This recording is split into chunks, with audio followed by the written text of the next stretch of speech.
Tannenbaum, Icahn one day, I did it. All in favor? Any opposed? Great. We have no cases withdrawn, no cases continued. We have no cases on the consent docket, and we have 3 cases on the cases for individual consideration. With the first case, case A, applicant come forward, 25 Northwest 9th Street.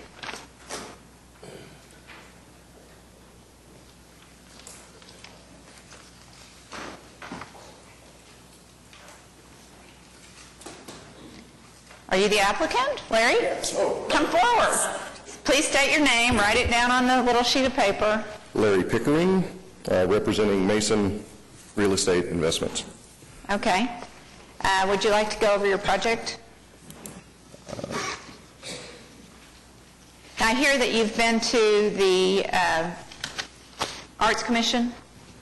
We have been to the Arts Commission. This is an application for the approval or certificate of appropriateness for the murals on the Wound Gallery at 25 Northwest 9th Street. We've submitted to the Arts Commission and received unanimous approval on that project, and now we're wanting final approval, and this would allow us to get our final certificate of occupancy to operate the gallery.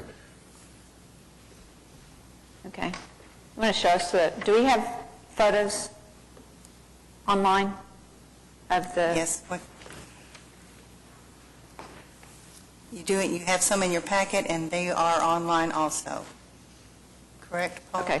But Polly, you don't have those so you can show the gallery?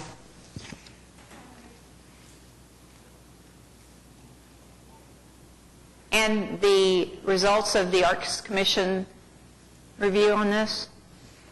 It was approved. It was approved. It was approved. Do they have any additional comments on it? Without condition. We did have discussion, Commissioner Brunstetter, about a maintenance program for it to renew the murals over time, a limited time frame on it, and a limitation of no additional paint on the building, which is supported by the owner, without going through the process again. Okay. Do we have any questions from the Commission?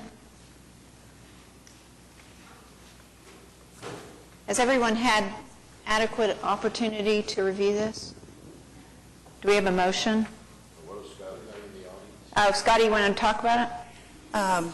There are some pictures of the murals on your screen now. We can't rotate them, so you're going to have to kind of get a stiff neck, but you can see what the They side look pretty good elevation- both ways. Yeah. That's the west wall, or east wall, which will not have a mural on it. That faces the iguana. This is the one that faces towards Broadway. And this is the south elevation of the retail store to the east. And this is the rear of the building on the north. And they've kind of continued it there. Some of that may be incidental graffiti, but for the most part, what you see on the lower parts is the extension of the mural. Okay. And we recommend approval with the condition that they maintain at least the required transparency at street level, that they allow the windows to be uncovered. At least 50% of the windows should be, or to achieve the 20% transparency on the front windows, on both of the retail and the gallery. Okay. Is there anyone in the gallery that would like to speak to this one way or the other? Do we have a motion? Okay. So the really question is really mostly about this south facade, about being to remove the mural, part of that south facade. No, the issue here is that what was approved originally is not what was created. And so you're asked to look at this and see if this mural, as it is now, is appropriate. But clarifying that, Stan, yes, we are talking about removing part of the display windows for some transparency on the storefront. We have a discussion right now of whether or not we're going to be creating new walls within it to create display windows, kind of a traditional, more traditional retail approach, instead of just actual paint on the windows. So we have that in the works, but it wouldn't affect the outside of the building except for the window treatment itself. On the south facade? The window On the to south south? facade. It's on the south. facade. Yes. Which would be, Paul, if you'd back up, would it be the window on the right when you look sideways at There's it? two buildings here. And that's not... This is the east building, and then there's the west building, which is the two-story building, so it would be the windows all the way across the south side, On both buildings? both buildings, yes. Okay, good. We- All right, Those are I'll make a motion. Okay. Ready?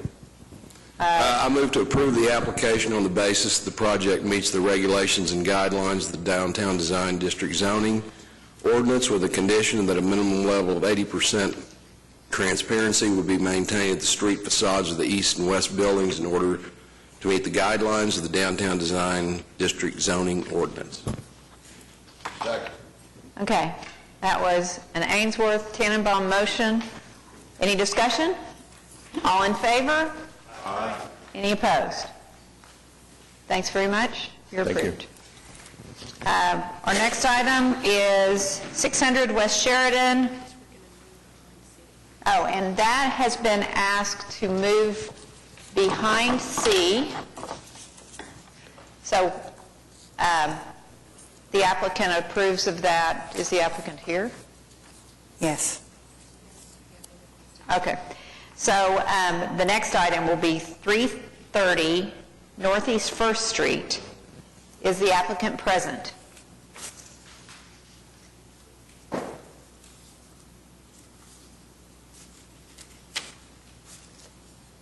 The applicant is not present. Okay. Would we have people here to talk about this project? Susan, what do you suggest? You can continue it if you want to, or if you want to hear other people's comments, you can do that, but I was just, if the applicant's not here. Okay. Yeah. So we need They did to, provide me with sample materials of the fiberboard and the color for you to look at if you want to consider it today. I think we need to have someone to talk to Okay? about that. But I think that we are open to listening to anyone that came to visit about it, because they probably took off work to do that.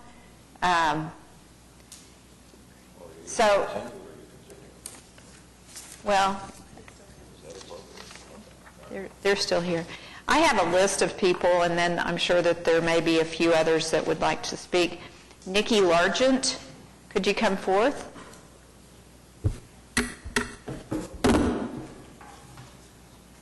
If you would state your name and then write your name on the sheet, that would be great.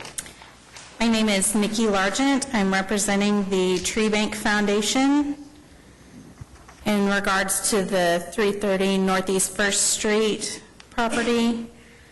On that property, do you need my address? Or is I've got it, actually. Okay, cool. Thanks. This is in regards to a tree that is on the property right now. It is a 50-foot tall cottonwood. It is the tallest tree in downtown. We would like to see that tree preserved if the plans are approved. If I'm reading the plans correctly, that is where the parking lot is going to be, and I'm happy to provide any documentation you need to show the benefits of trees in parking lots for stormwater and shade and all kinds of, heat island mitigation, that sort of thing. I'm happy to provide you with that if you need that. But we would just like to bring that issue to your attention to make sure you know that we do wish for this tree to be saved. And I'm happy to answer any questions if you have any. Any questions? Is this a champion tree or just a big tree? It's a large tree, yeah. Okay, Someday we'll find out what the difference between a champion tree and a large tree is. Well, we have everyone present today, so if this should be continued, hopefully we'll remember your tree. Okay, I appreciate it. Okay, wonderful. Thank you very much. Yeah, if the staff would take special note of that. We have Sid Burgess.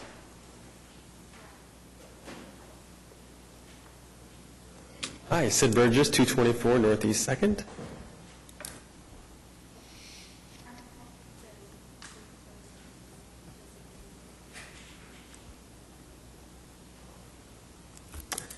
Hi, good morning. I just wanted to briefly just address you guys and talk about the site location, a little bit about the district. First off, I wanted to state I'm a little troubled by the emphasis of the district Bricktown, how it's kind of being used as a measuring stick for this hotel and kind of some of the projects. This hotel sits squarely in Deep Deuce and not in Bricktown, and Deep Deuce has a very different vibe than Bricktown. Bricktown is much more commercial and auto-centric in many ways. Deep Deuce has narrow roads, on-street parking, and is largely residential and mixed use. So there is a significant difference between this project and projects that you might see and approved inside of Deep Deuce on the other side of the railroad tracks, south of Main Street. This is, obviously squarely inside of Deep Deuce. So I just wanted to bring that to your consideration. It's an area that has more pedestrians and cars in the evening walking around. Every amenity in the district too is very much kind of felt like it belongs to the neighborhood and has taken an ownership and adopted the culture of the neighborhood as well. I was very troubled when I first saw the project proposed. The sidewalks didn't even go to the corner. To me, that just indicated there was just a lack of respect. This is a very walkable, very dense urban neighborhood. Myself and my family, my 3 kids, walk those sidewalks every day, and it just troubles me that they would even be considered appropriate in a neighborhood that's very walkable. The parking lot on the west side of the property is another issue I think we've got to address. If every new business that wants to be in this great neighborhood has to have a surface parking lot, it needs to be pushed to the back of the property and not have a facing. The church on Walnut Street in 2nd is a good example. It's a fantastic job they're doing remodeling it, but they insisted on having surface parking.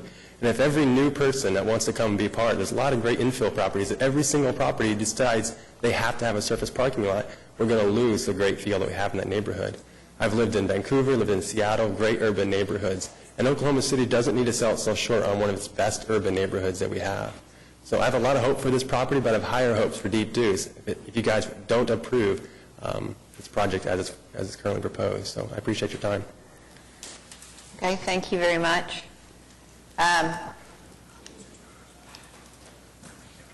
Clark Thomas.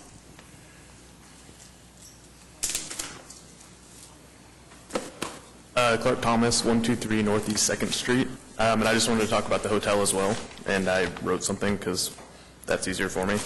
I'm here as a resident of Deep Deuce and also a representative of the Urban Neighbors Association to oppose the design of the Spring Hill Suites. Though I have no issue with the proposed use of this lot, I am concerned about the lack of quality. This is not the type of design that is proposed by a developer that has the best interest of the neighborhood in mind. The building's facade color scheme and excessive use of EFIS do not conform or complement the architectural features of our neighborhood. Deep Deuce is one of the most walkable urban neighborhoods in downtown, and this proposed development does little to encourage that.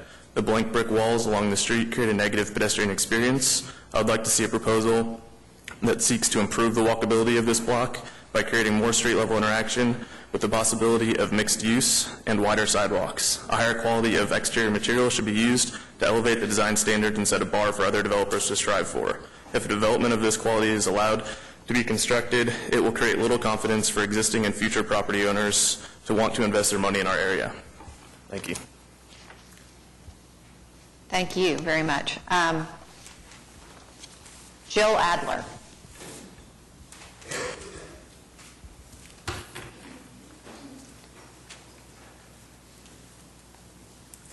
I'm Jill Adler. My address is 21 Northeast 3rd Street. I, too, am a resident of Deep Deuce, and I'm not going to reiterate everything that was just said. I agree completely with both of them. I am more than willing to have a myriad of architectural styles in Deep Deuce. I realize it's an urban neighborhood. I live across the street from Rudy's Garage, and so I have no problem with a hotel in this neighborhood, but I, too, think that we need to elevate our design standards. When Deep Deuce was first built, I think we were happy to see anything there. The Deep Deuce Apartments were exciting because we never had any sort of urban neighborhood. But over the last few years, we've seen Deep Deuce explode. We are so close to downtown. We need to realize how desirable this location is. And I think at the time that the Deep Deuce Apartments were built, it was basically a buyer's market. But now, because of our proximity to the CBD, this is really a seller's market. I think we can elevate our design standards. I think we need to realize it's actually a privilege to develop in this area so close to downtown. A lot of big cities, you're seeing developments that, are selling for thousands of dollars in the square foot. Now, this is not obviously Chicago, New York, someplace like that, but we need to realize how important this is. I've also heard people say, oh, let's just fill up the open space. We can always tear it down. This is really the only time that anyone other than the owner of the property is going to have an opportunity to have a say in what's going on. Once something's built there, the city's only options would be either eminent domain or, I'm trying to think what I was going to say. You can condemn a property. Anyway, so unless that were what we were looking at, we have no option of having any sort of impact on the design of the property. So this is our big chance. Let's do it right. Let's make Deep Deuce a neighborhood we can all be proud of. Is there anyone else that would like to speak? You want to come forward? We'll get everybody, I promise. Hi, my name is Jackie Irwin, and I am a prospective home buyer right across the street at the Hill, so it's directly across from where this proposed development is. So obviously, I definitely have a few concerns that I would just like to voice. I've actually not gone through with the contract yet, so this could definitely make a difference. But as far as we kind of looked at the plans, my husband and I looked at the plans, and we're definitely concerned with the structure, and a lot of people have voiced the same concerns about not having enough brick, it kind of being just an ephes-looking, very plain building. And again, I think we should be proud of this area. I mean, the homes in the area are going for above, $240 a square foot, and this space could be better maybe developed as retail, or maybe a higher end development. Even just the materials, I think, would make it better. Maybe it's the weight of the structure is what we read on the plan as to why there's not enough brick. Maybe if the stories were lower, they could do it all in brick or something. I think that there's a few concerns with that. There's also definite concerns with parking. Like one individual suggested, the parking lot, and I'm also concerned about how much parking there is. I think right now there's already a lot of people parking in the Hill that don't live there because there's not parking in the area. So I'm concerned that having so many rooms there and then not enough parking spaces will actually get more people parking in our neighborhood. I think that's all I had to say, but I just want to... Could you sign your name in, Sure. please? Thank you. And then, we'll get Mark, we'll get you too. You want to come forward? And then we'll get everybody, I swear. My name is Tyler Holmes, and I live at 200 Northeast 2nd Street.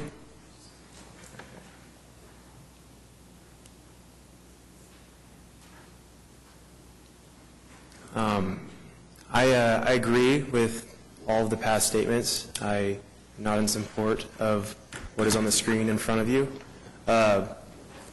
Basically, what I think needs to happen, it goes on, design standards are the biggest thing of this project, and I think that this needs to be viewed in a way where it needs to increase the value of the land in the area instead of decrease it. And in my opinion, and I think in everyone else's opinion here, the structure will be built and it won't only devalue the land that it sits on, it will devalue all of the land around it.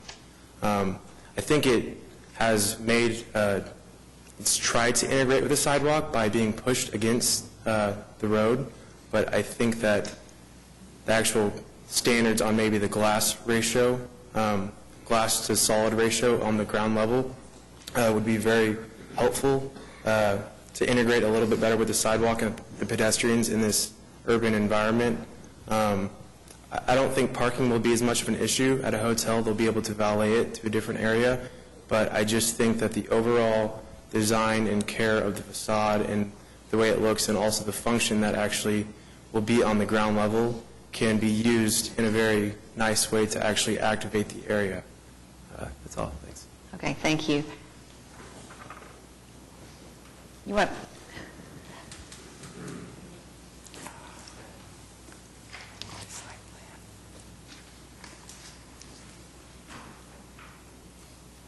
Good morning. My name's Maureen Heffernan. I'm a resident of The Hill, 208 Russell Avenue, and I wanted to talk about my concerns for this development. I'm voicing it today as a resident of The Hill. I purchased a townhouse about a year ago there because I want to live and work in the downtown. And the downtown is still very much a work in progress. It's being developed in Deep Deuce. And from what I've seen of the hotel drawings, I'm deeply troubled by it. I think there's a huge negative impact of, one, putting a hotel there. It may be too late to change that part, to have a hotel there, but you still have an opportunity to reevaluate the design, really hold their feet to the fire and demand more of a design for the area. I'm concerned about my own property value. I invested a lot of money in this townhouse because it's a great place to live. And I think we put our trust in the city that we've invested in an area that is still up and coming. It's being developed. When I purchased this, I realized there would be development coming in around it. I didn't know what that would be, but I put my trust in a city that seems to take design very seriously and high standards very seriously, and that it's a city trying to be extremely progressive and ahead of the curve on things. So I would hope that this committee takes that to heart. The facade is very troubling. It doesn't have street interaction. It has a surface parking lot, which, again, I think of all the crimes that people can commit now, we know surface parking lots are bad for cities, especially in this neighborhood, and that this really shouldn't take place. There's already too many surface lots. This is an opportunity to say, okay, it stops here, let's correct it, let's do something different. I think the fact that this Deep Deuce neighborhood has such character now, and we want to keep that this is a great opportunity to make sure that's there. I think from what I saw of the hotel, that particular hotel design, it's all well and good for a suburban intersection off a highway, but this is a neighborhood, and I don't want to have to wake up and go out my front door and see a yellow-blue suburban intersection hotel there. It's just too depressing to contemplate having to see that in our neighborhood every day. I just can't imagine having to wake up and see that every day.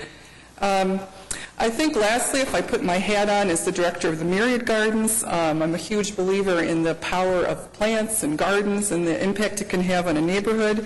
And I would strongly hope that the developer and this committee sees this as an opportunity to also hold their feet to the fire for some really interesting landscaping design, not just a cookie cutter, throw some trees and turf up, but take a little extra care, put in some plants that are low maintenance but have year-round interests that are beautiful, adds to the quality of the neighborhood, mitigates the commercial nature of this, and I think it could be really special. And there are some great firms in town that could do that if you really also include that in your considerations.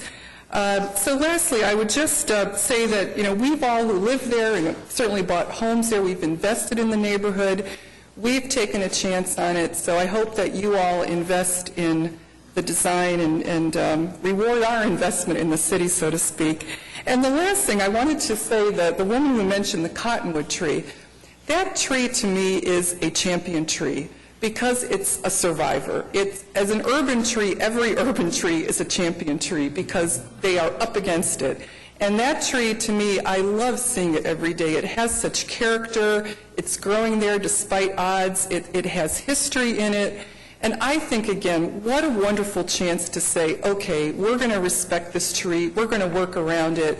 And think of the story, the great story that could come out of this by keeping that tree there. I would hate to see that tree removed. And with some great creative design, that would be a wonderful success story, a great story for the city that we're protecting our urban trees. So, thank you. Thank you, Marie. I promise Mark.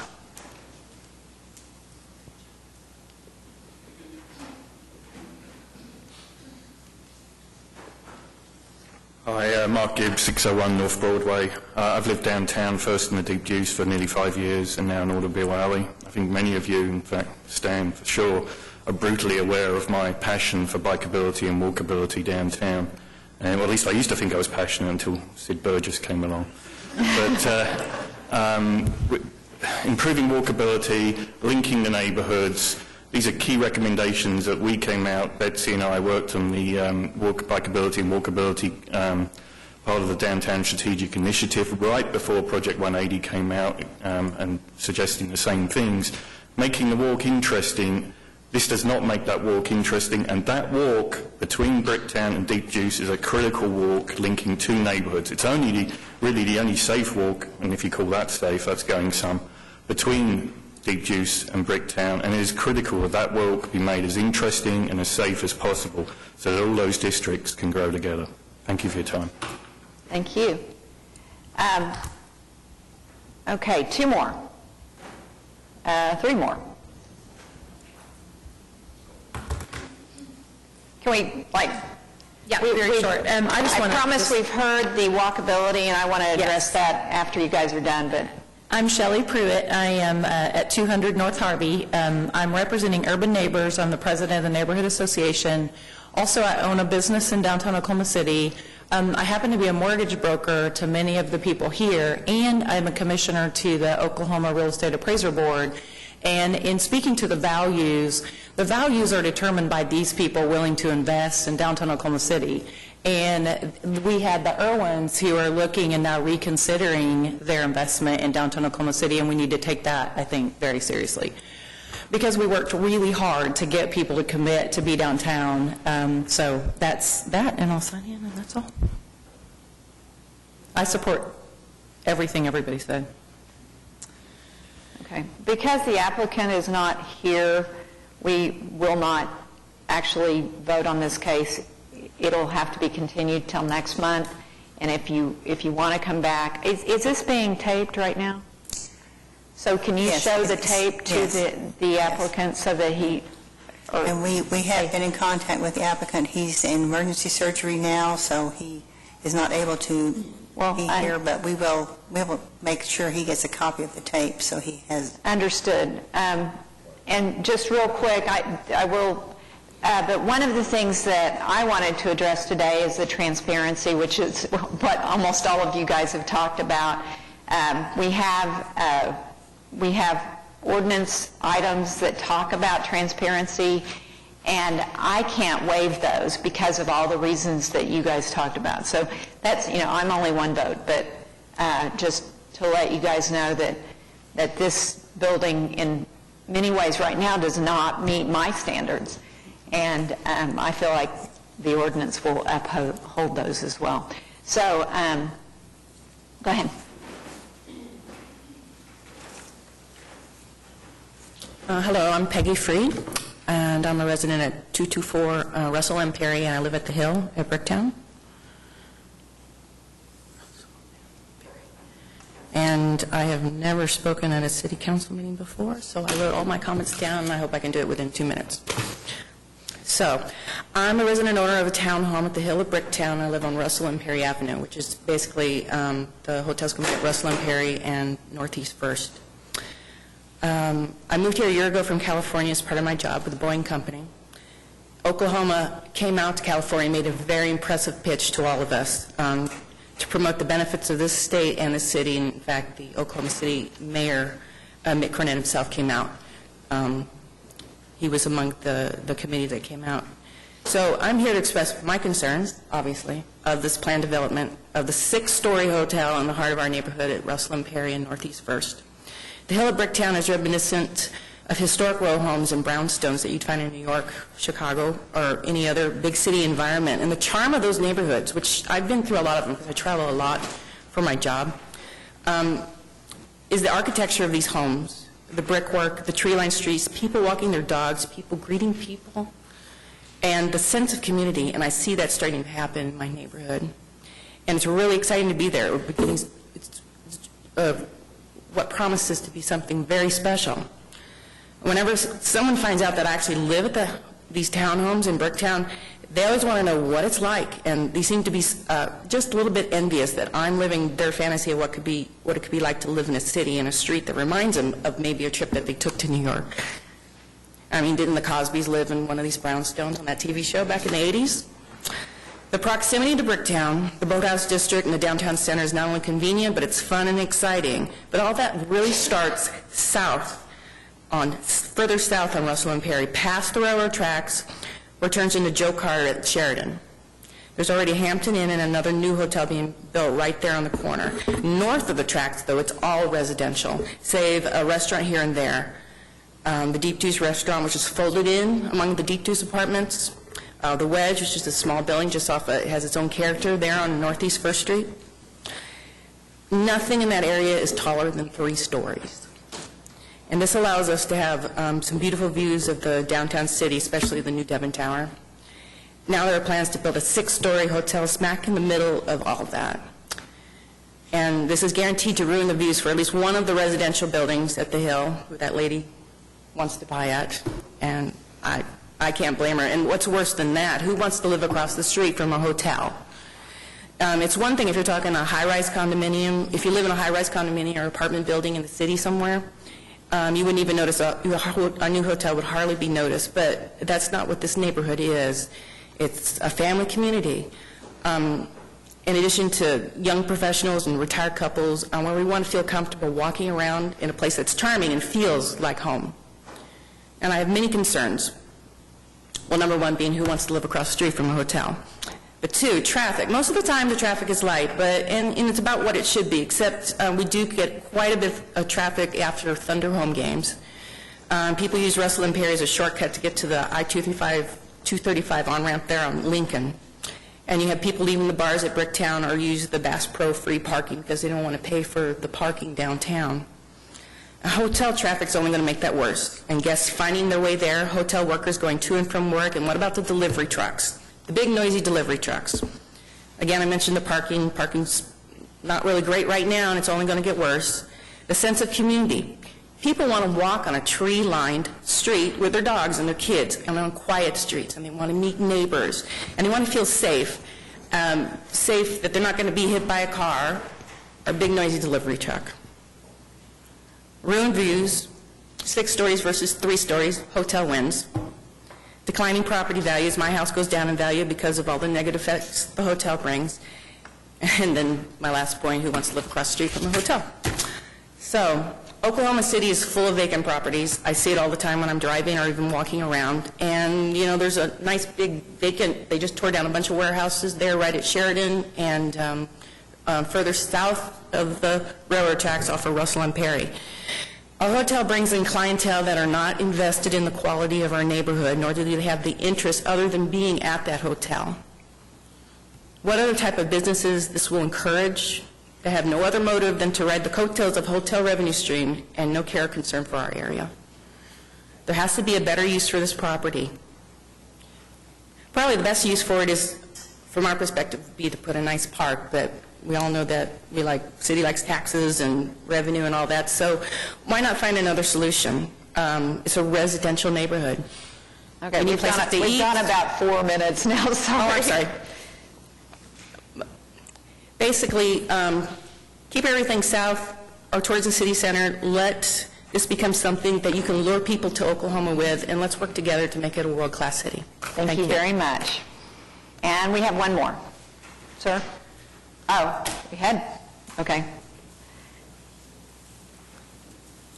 Good morning.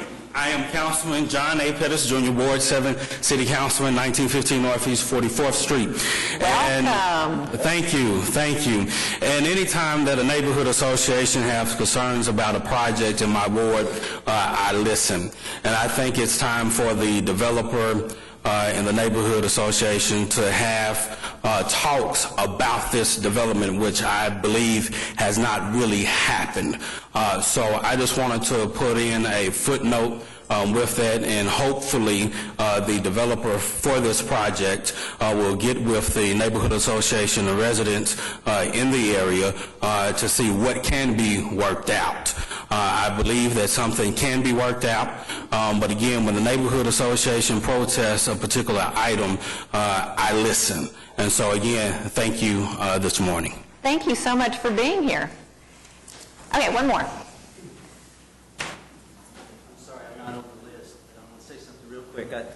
Your name? My name is Gary Ayler. I'm a homeowner, just Write it at down. the corner. Thanks. To the proposed building, and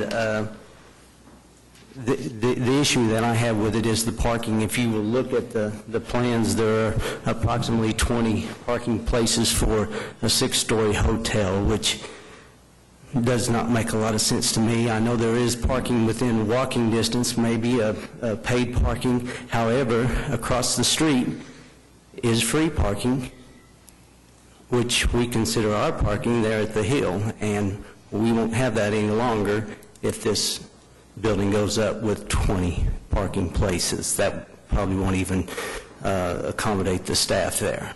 Okay. That's my main point. Thank you very much for being here. Any comments from the commission, just while we're still on this?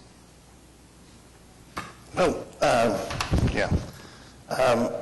My thoughts are, this city has, there was a long time when this town would kind of welcome, development of any sort and was happy to get it. But I think those times have passed. I think the comments regarding raising our standards of what a development ought to be, particularly in the areas that we took a lot of pride in developing in a very sensitive way and in a good way, that has happened in Deep Deuce. And so I just really want to impress upon the commission that I hope will consider this and all future projects for that matter. We've seen a couple of projects come through that were kind of the lesser standard, and we were just kind of happy to get them. But I feel like the tides have changed, and Oklahoma City is a very desirable place now. And so just kind of giving carte blanche to anybody who's willing to put up a building, no matter how poorly it might be designed or constructed, I think it's a thing of the past. And I hope we recognize that and move forward so that we can build this city and keep it on its upward trajectory. Very nice comments. As a developer, we do have that responsibility, and I so appreciate the folks that came to talk about it, because we're dealing with it. The transition is in. It's not even a question anymore. You have to respect the neighborhood. You have to respect the design, and that's what makes the quality. And as a developer, it's worth a whole lot more, because we're making it tougher to develop. And that's what it's all about. So when it comes up, it's going to look a whole lot different, hopefully. I have a couple of questions. I mean, we don't have much say in that. I mean, the zoning, I presume, would allow this type of construction. Is that right? Right. We're not here for the use of it. And are there any height restrictions in that area? And if so, what are they? There's a minimum height of 3 stories or 50 feet. Is there a maximum? There is no maximum. Not in our ordinance. I looked at that. Okay. Well, I mean, I agree. I think it's kind of a C-plus design. I would encourage the developer to get with these folks out here. I hear them, and I really wouldn't want to see this come up until he does that, to be honest with you. I think you're a much easier grader than I am.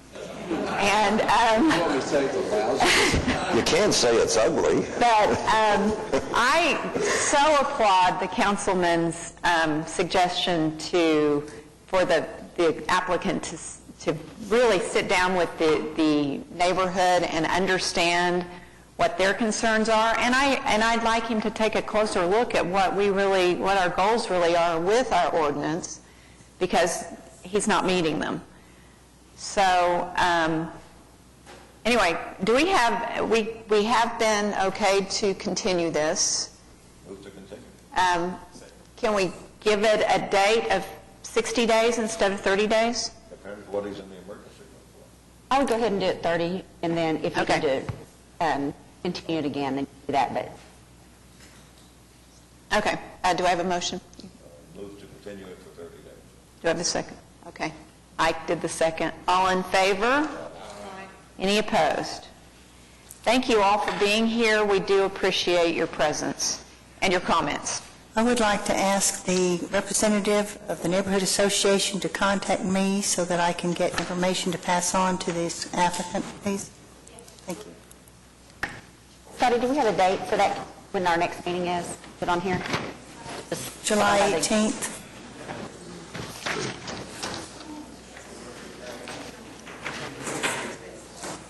Okay, if anybody needs to take a break while the gallery is clearing, this would be a good time.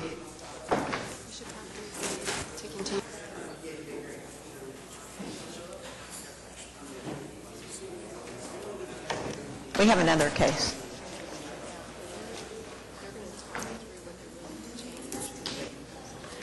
Hi, it's good to see you too.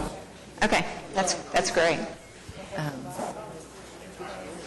Yeah, there's a girl, she's supposed to close in July. Oh, yeah, that's it. I'll make sure and include all of you. Yeah,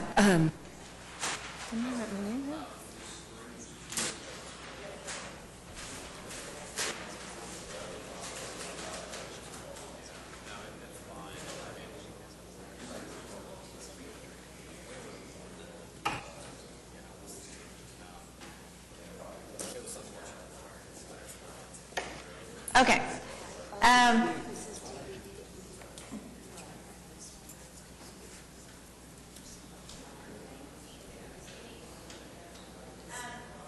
Real quickly, we're going to take just a 2-minute break. You guys don't believe me on 2 minutes anymore, do you? But we do need to kind of rework that motion real quickly.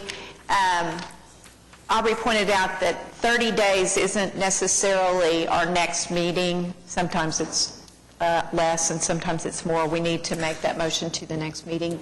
Dick, can you redo that? July 17th. July 18th. Okay, do I have a second? Okay, all in favor? Any opposed? Sorry, that was not completely... Yeah, I was thinking that they understood that would be our next meeting, but Yeah. Okay. Okay, do we want to take a really quick break? Yes. Oh, let's take a look.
did you pick up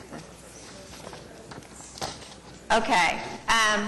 Scotty, are you... Yes, I'm ready. Okay. We need to hear the next account. Hang on just a second.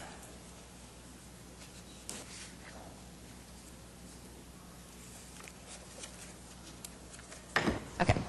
All righty. The next applicant is 600 West Sheridan. Is the applicant present? Sure, absolutely. I do need to have both of your names and have both of you sign in, please. I'm John Hunsucker. I'm the owner.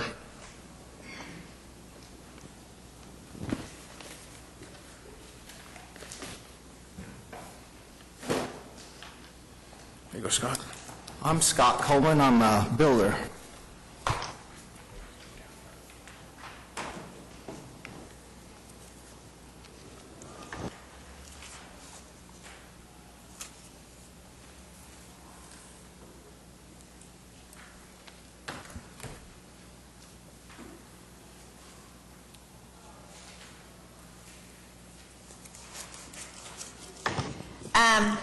Okay. You want to tell us about your project? Sure. I bought this lot long before I knew anything about an elementary school next door, long before the Film Exchange had an association, even before we started doing the streets. I bought it when it's just an empty corner lot on the plans for the law office. They're all lawn. I'm currently in a 1 North Hudson, which is a Prefkis building, which who knows what Mr. Prefkis is doing other than he's basically said you have to be out in April next year, which then said we need to build. Okay. You know, because I have nowhere to go. And so we got together and submitted this plan. It's been a little bit of a learning curve. It is a 6,500 square foot law office, 2-story. We are asking for a variance. We spent some time talking the building codes, talking with the city to make sure we did everything right. We understand that there's been a little bit of backlash and some concerns over some things just in the last 3 or 4 days.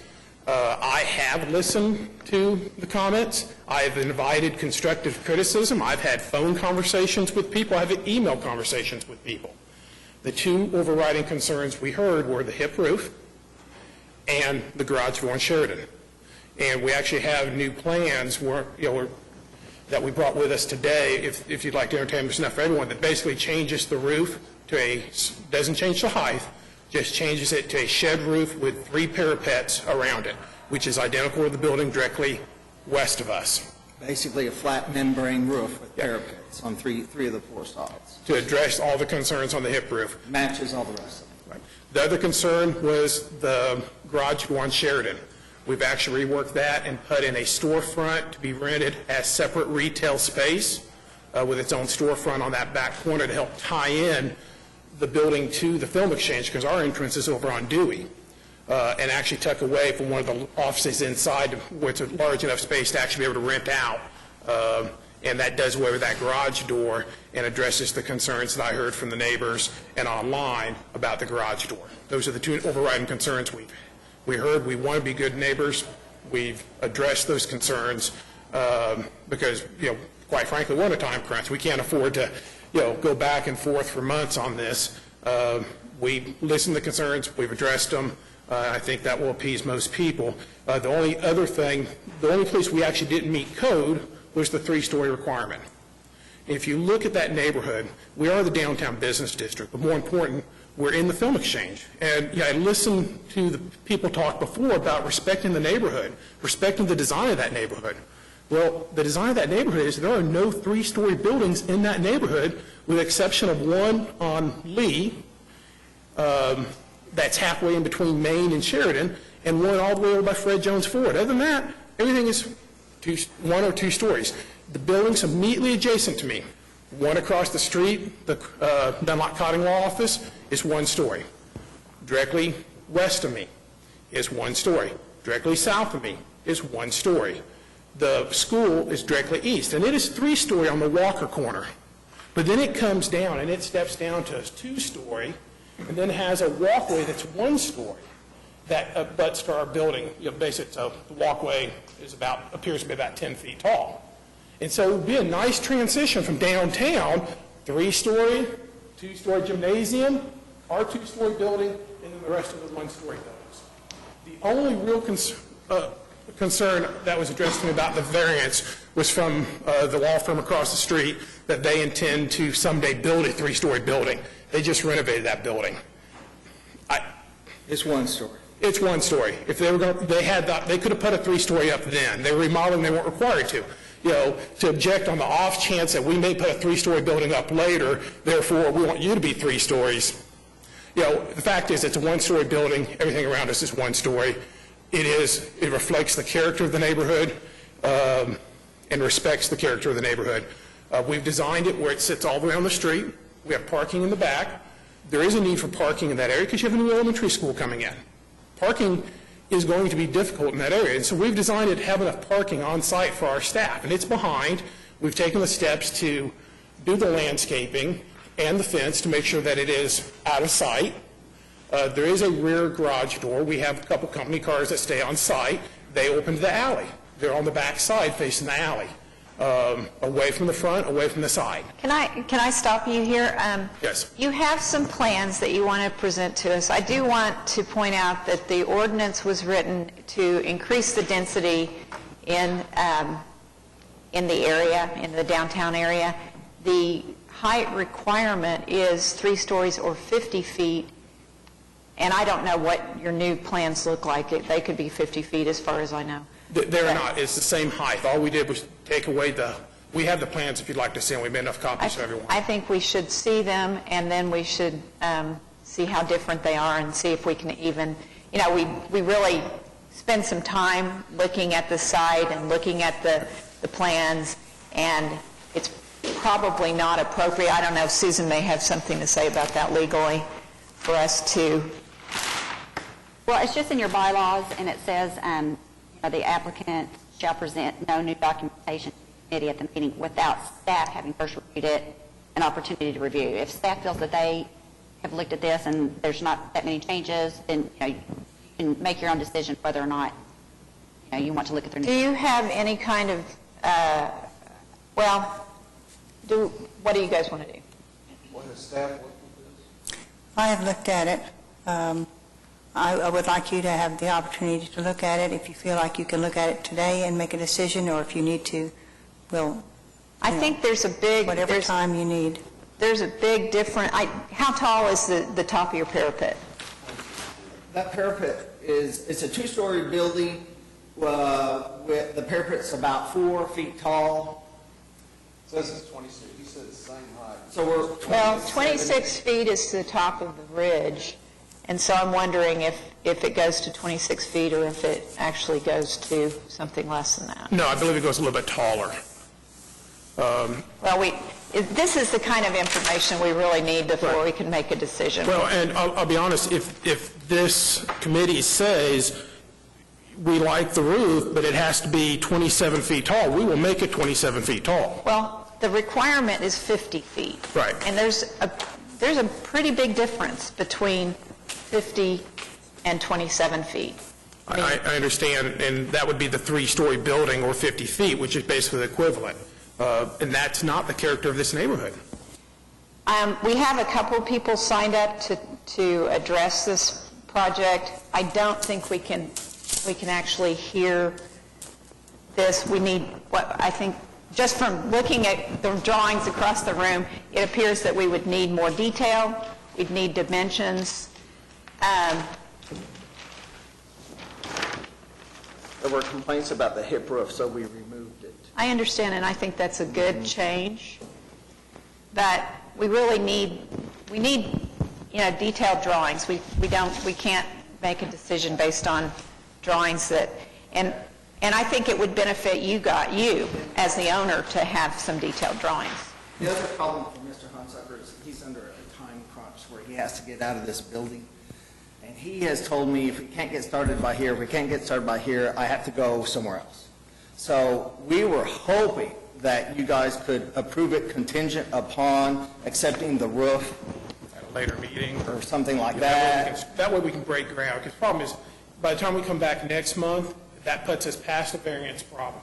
I believe the meeting next month for the variance is before the design review committee. That puts us into August. There's no way if we break ground in August, we'll have a building done in April, which basically does away with the project. I mean, I can't move a 10-person law firm twice. It's just, when we move, it's one time. I feel like I could not review this with the drawings. I don't know if anybody else feels like, do you want to pass the drawings around and see if you could review those? I would agree with you. Our decisions for many years have been based on much more detailed drawings. And I think that we have an obligation to uphold the ordinance and look at drawings with enough care and consideration that they are actually, we know with certainty that they will actually be built according to what's been presented. And I don't think we have that detail available to us today to be able to uphold that, or to uphold our responsibility to look at it. I guess I'm not sure exactly. I mean, our designs tell you what brick's going to be where. We brought you the actual samples today. We brought you the actual windows. But there are no dimensions on those plans that they don't tell us. I mean, you guys can't even tell me how tall that parapet is. From your description, it would be somewhere around 24 feet tall or something like that. We do have a couple of people that took some time and wanted to speak to this. Can we allow them to do that? And then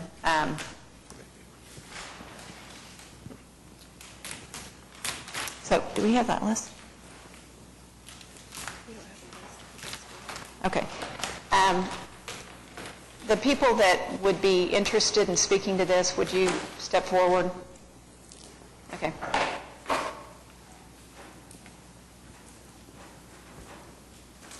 Good morning. Dima Ramadan, Design Build Group partner, registered interior designer, State of Oklahoma. I'm here representing some of the owners of Film Row.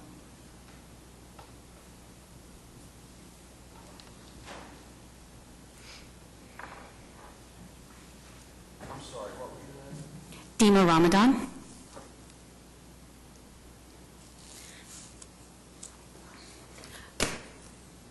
As representing some of the ownership, especially Dunlap Cotting and others on Film Row, we first want to just welcome you guys to the neighborhood. We did the construction for Dunlap Cotting at 609 West Sheridan. And a couple of things, we repurposely, Dunlap Cotting spent lots of money, repurposely designed the infrastructure to hold an extra 2 stories, so it would be a 3-story building for the future. They were under another kind of stringent timeline, as this gentleman was, to get in by December of 2013, which we accomplished for them. So we do understand, and we did have to come down to downtown design review for the facade. Just a couple of points. We greatly Pardon me real quick. That was an existing building that you... That was an existing building. Right. So they weren't required to do 3 stories.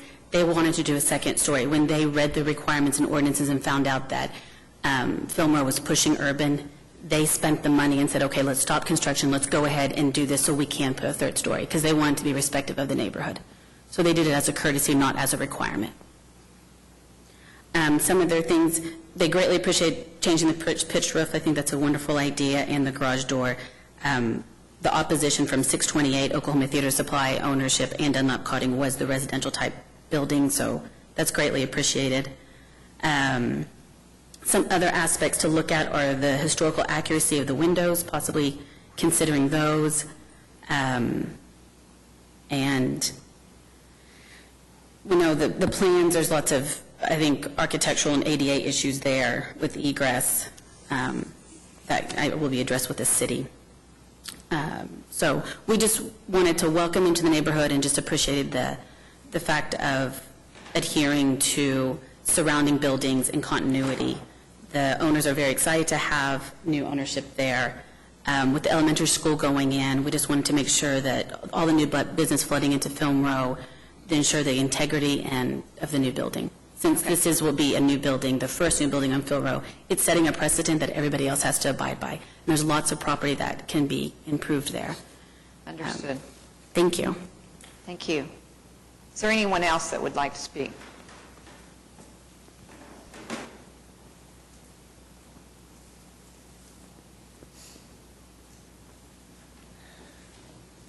Good morning. I'm Jane Jenkins. I'm the president of Downtown Oklahoma City Incorporated.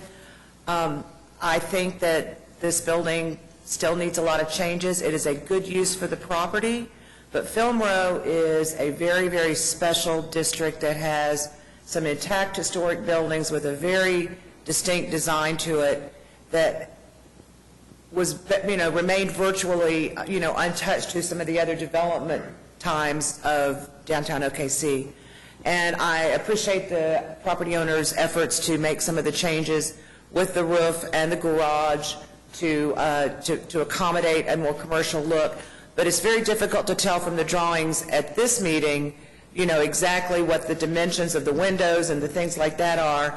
And if I would appreciate another opportunity, if they've made changes to the buildings, to look at another set of drawings before this body would consider it today. Again, as you heard from the first hearing, in downtown, we're very focused on quality. We don't have to settle for just any more development anymore, and we want the very best possible that we can get in downtown Oklahoma City. And particularly in Film Row and some of the things that are happening on the west side of downtown, this is an area that's going to be very, very important as we move into the future.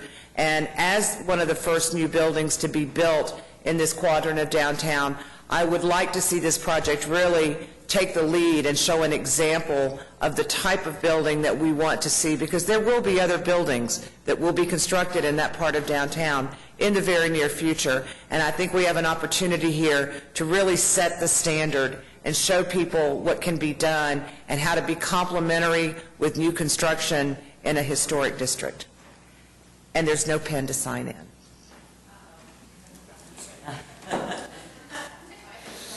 Sorry. Thank you very much. Anybody else? Come on, David, don't you want to talk about it? I was going to say, if I have to talk, David's got to talk. You're sitting back there. I was like, go ahead and talk about it. Thanks. David Wanzer, 308 Design Collaborative. I office at 628 West Sheridan, and we are breaking ground on a renovation in addition to a building at 718 West Sheridan. I've been involved with Film Row since before Chip started buying buildings, actually. So we've been actively involved in that area in its preservation and renovation.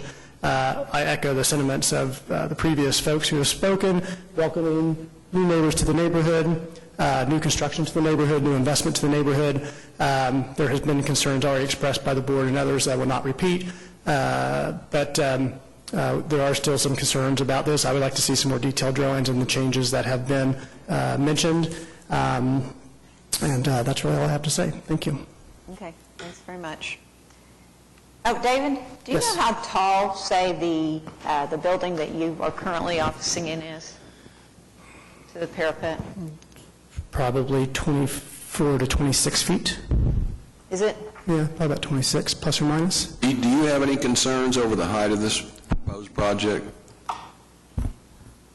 I'll be honest, and I used to sit on the Board of Adjustment, I would probably lean towards possibly granting that variance. It is a two-story, primarily two-story and one-story neighborhood. Historic Film Row, which is the 600 and 700 blocks, is a predominantly one- and two-story street. So actually, I don't. Okay, thank you. You bet. Well, I think that was kind of my impression. I mean, I think it's a two-story neighborhood. I don't have much problem with height, frankly, but I do think we need some more detailed drawings. I would hate for this to turn out to be a cheap suburban building with aluminum windows, and I do think there's an opportunity to do something nice there. I would be open to even a special meeting in a couple of weeks if time's that much of a concern. Betsy's frowning. Well, just look at what's happening. Well, I'm so poor I can't get out of town, so anyway. But I think we do need to see some more detailed drawings, and I would propose to continue this till we see that. I have the same, I don't think the height, the variance, it needs to fit into the neighborhood, so the one- or two-story or three-story issue I don't have a problem with. But the finishes, you have a wonderful opportunity to really make it fit in that neighborhood with different materials and facade, and it should. And the transparency, the transparency Yeah. on the first floor.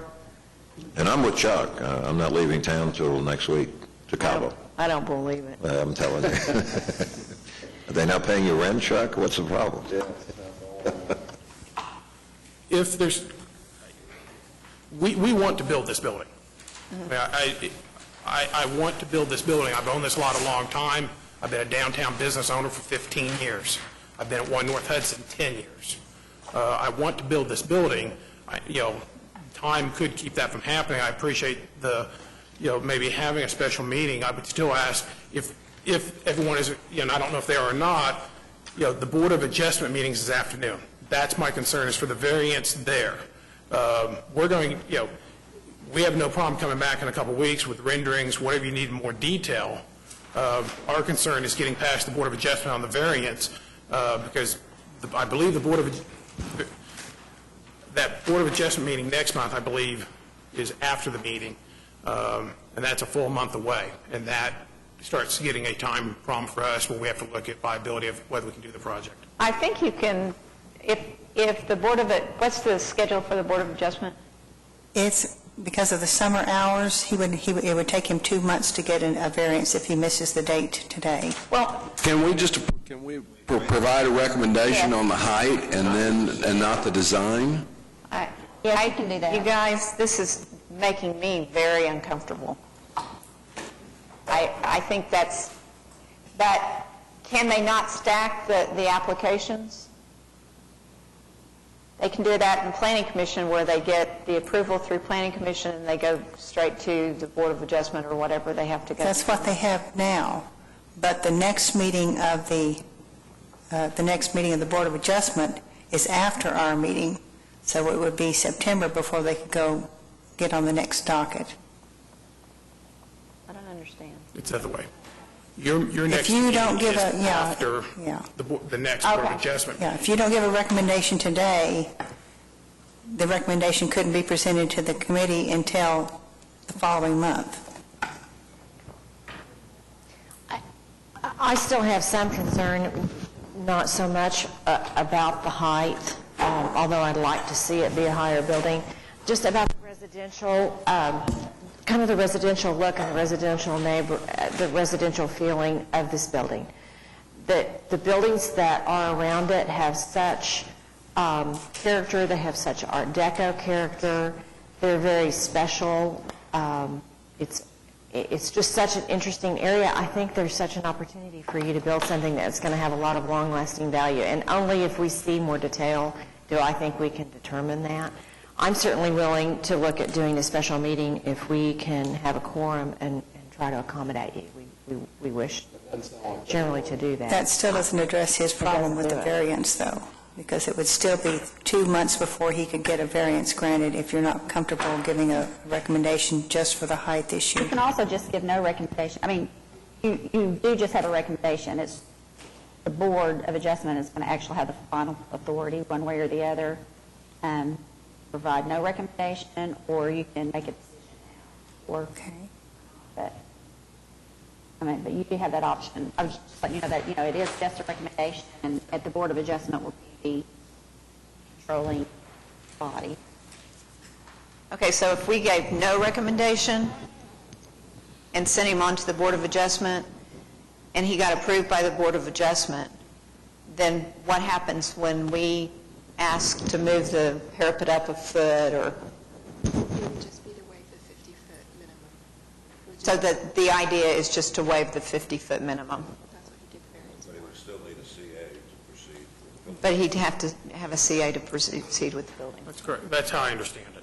So would that work for you, to go on to the Board of Adjustment and have them waive the 50 feet, and then we could hear it in a month and go ahead and...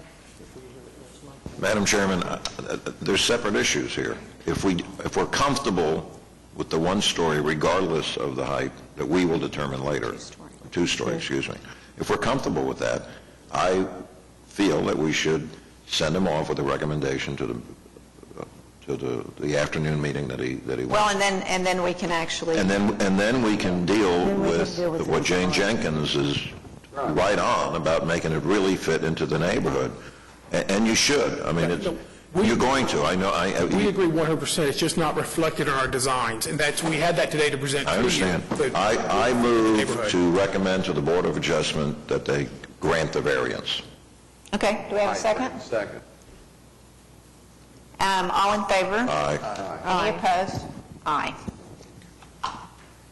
So, anyway, you have been, okay, and then we need another motion. Continue it to the July 18th meeting.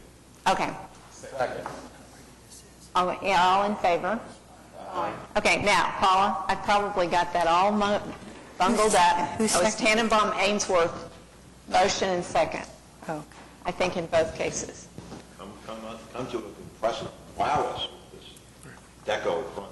But We'll do a rendering. I mean, that was part of it, spending money on renderings when we don't even know if it's going to be a 2-story, 3-story. I mean, it's kind of it's a whole different process. And unfortunately, I'm not a big developer. I don't have just unlimited funds. We're not going to do it cheap, but, I do want to tell you that the drawings that were presented to us in our packet were not adequate. And then the drawings that you have are not adequate. Scotty has lots of drawings that she can show you that she has pushed people to really give a lot of detail. And I ask you to go to her to look at those drawings, because these are hand-drawn drawings. They want some color that's easier. Well, no, we want CAD drawings, things that will really show us what the details are. which we weren't aware that was required. I mean, we're new at this. We did attempt, Ms. Montgomery was on vacation, which everyone's entitled to vacation. We did make some contacts and do some stuff.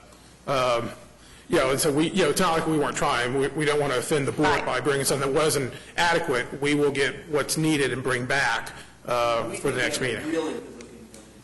Well, a professional rendering, I know it's cost money, but it would help you see what this building's going to look like. We were going to do one. We're just doing it. We thought we would do it after we got the variance. That way, we didn't have to do 2, 3, 4 renderings. So, but now that we have, we'll bring one back next month. Okay. That reflects everything. So we've continued this item. Thank you for being here. Thank you for sitting through everything.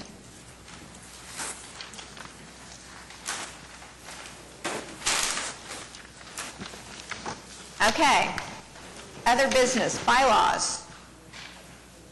This has been a really long meeting. Have we, do we need to review the bylaws, Scotty? There have been a few changes that we made as a result of some of the comments from legal, and I will go over those briefly.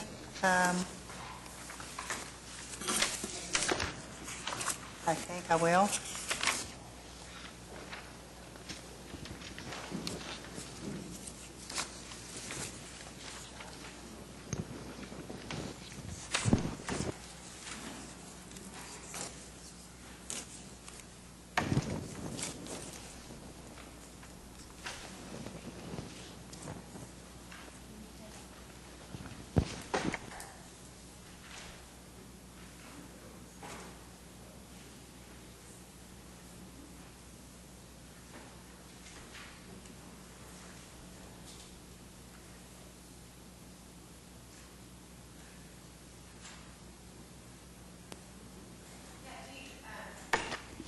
Are you guys aware that your portion of the meeting is over? You can stay. You're welcome to stay. But anyway, thank you for being here. Everybody leaves. Everybody leaves. Even Lackmeyer leaves. That's what he's why I could leave getting everything together.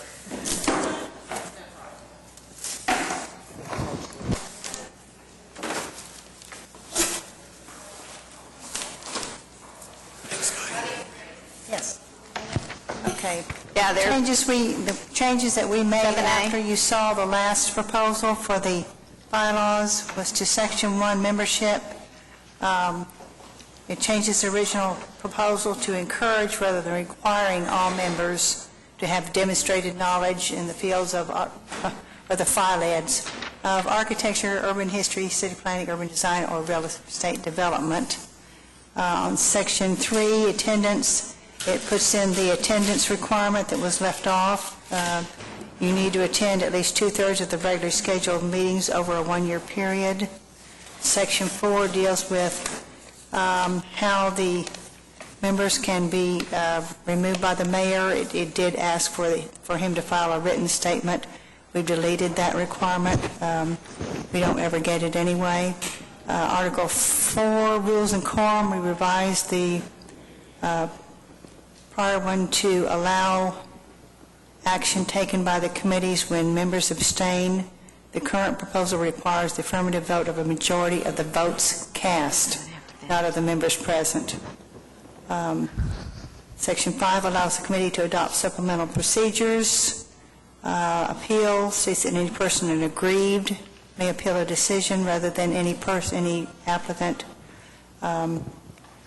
Under Article 5, conflicts of interest, it removes the requirement that any member abstaining from a vote must leave the proximity of the committee. Article 6, inserts reference to ordinance for additional fee requirements for revisions to original certificates of approval. And Article 8 just reiterates that the decisions are based on the regulations and guidelines and allows the committee to make decisions based on individual items, not just the case as a whole.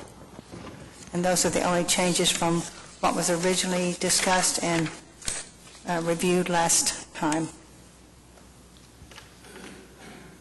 Okay.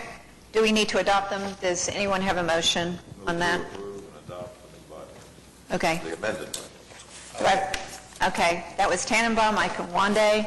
All in favor? Aye. Any opposed? Okay. Then we have the administrative report, approval report. Any highlights on that, Scotty? Nothing. Did a little bit of sign modification for Aloft.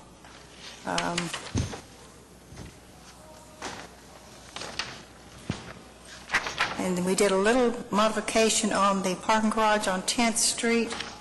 They proposed a curtain wall on that link between the two buildings, and they're now going to put more of the polycarbon panels there.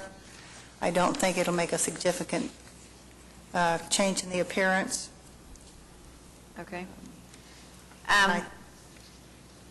As far as communications are concerned, Chuck was wondering if we had anything more on demolition criteria. Nothing more? Okay. Anyway, our next meeting is July 18th, as we've heard many times, and our meeting is adjourned. Thank you very much. Thank you, Madam Chair.